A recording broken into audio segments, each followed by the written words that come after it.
So how do you reverse engineer the building of a sales onboarding program such that it completely aligns with your company goals? Do you need to cut ramp by a significant amount and aren't sure how to do it? Are you wondering how you take what you have and chunk it up such that your sales onboarding of your reps are not feeling overwhelmed and that they're ramping quickly? Or do you even want to continue to iterate and build this progressively such that sales knowledge is always sticking as you continue to bring it out? Yeah, well, if that's the case, you definitely want to hear what we have to say today. Imagine having a sales onboarding program developed that has your entire executive team talking because it's so aligned with the mission and the goals of the organization for the current quarter or current year that everyone wants to know, what are you doing in your sales enablement lab that's happening?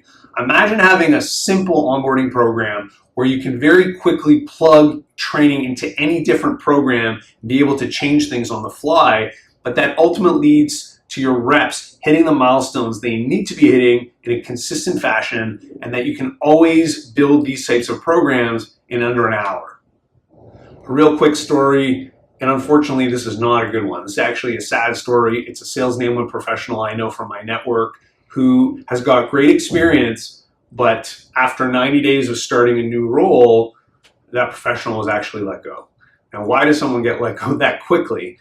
Well, they came in and they put together an amazing onboarding program for new reps that completely revolutionized how to upsell customers, how to take a book of business and grow it by 30% and squeeze more revenue out of an existing customer base. Sounds good, is it not? It does, but the problem was that has nothing to do with where the company wanted to go. Their number one priority that was spoken from the board level was to actually grow net new pipeline and revenue, new logos. So here was this onboarding program that was built that was completely misaligned with what the objectives was out of the company. So what I want to do is give you a framework on how do you build an onboarding program that's reverse engineered by the company objectives that were probably talked about at an executive and even board level, and how do you do that quickly? Okay, so let me walk you through this framework of how to do this quickly. We call it the sales onboarding mixer. And this particular framework will go really well with frameworks we've discussed in the past, like the profitable ramp quadrant as an example, and also the sales onboarding content loop. So this will work well with that. What you want to do here is, I'm going to start at the bottom. And at the bottom here, we have outcomes. So choose what the outcome is first. So let's say as an example, it's full ramp by month 5, as an example, being full productivity hitting quota by month 5. Then what you want to do is map back the 5 different key milestones. So here's how I'm going to do it. So I'm just going to kind of number this 1, 2, 3, 4, 5. And what you want to do is make sure each of these milestones kind of build into the next one. So what I mean by that is, let's say the milestone 5 is your 3rd deal. So now we got to go backwards from closing 3 deals. So here's 3rd deal. So before that, so step 4 would be your 1st deal, when you close your 1st deal. And then step 3 prior to that would be building 300K, say, in pipe. I'm just making an average deal size of, call it 20K. So 300K in pipeline, 15 opportunities. And then prior to that, we'll go step 2 is the number of meetings we need booked. So again, we're emphasizing the milestones we need reps to hit. So yes, we're telling them that we want them to close 3 deals, but we're now working backwards. So like I say, step 2 here is the meetings booked. It could be, depending on your sales process, it could be, say, 25 discovery calls or demos or just things, whatever it is, to become proficient on the phone, whatever these things are. They can be quantitative, they can be qualitative. It's really, again, it's totally up to you, but they all have to be measurable. So either with a number or a they did it or they did not do it. And the first one would be sales activity. So that would be getting on the phone, etc. Now, within each one of these, you now want to add, call it activities, like training activities within each. So I'm just going to make it simple. So 1, 2, 3, 4, 5. these, and under each of the different milestones, I'm writing 5. It can go up to 10 if you want it to. Again, totally customized. There's not a rule of thumb that it must be 5. But the idea here is within each of these milestones, you want to have 5 to 10 different activities.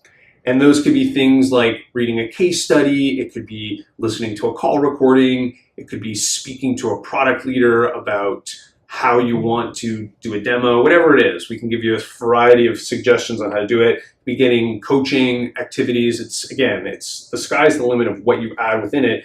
But the key here is it's mapping, from the outcome, and we're going backwards, showing all of the milestones that are going to be required to hit this outcome and the training activities required in between these milestones to get to that outcome more effectively and more consistently. And then the last piece of this puzzle is on the right side here. You want to add dates and time frames for when each of these are going to be consistent. And when you get really good at this, you'll get challenged when you see this working is, okay, so now we've got this outcome at month 5.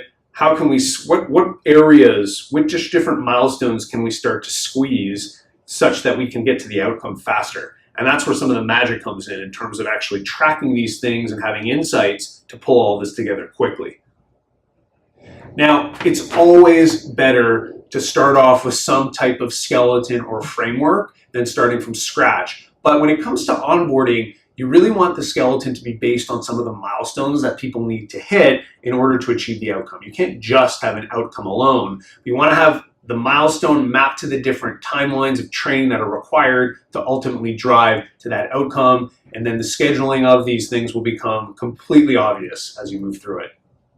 Okay, so let's review. If you want to reduce ramp time in such a way that's going to get you completely aligned and really some presence at the executive level, what you want to do is make it outcome based. So you want to work backwards, engineer this such that what type of metrics are the executive team or our board going to be super impressed with. If you had 2 minutes to come in and say, hey, how's our onboarding been going?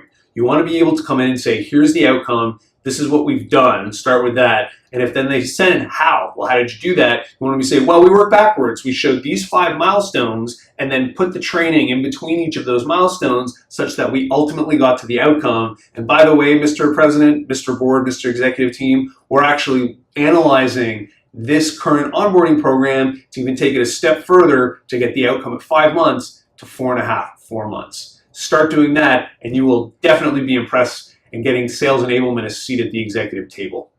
Hope this was helpful. Feel free to add any comments. If there's anything you want to add to this, subscribe to our YouTube channel. We'll see you next time.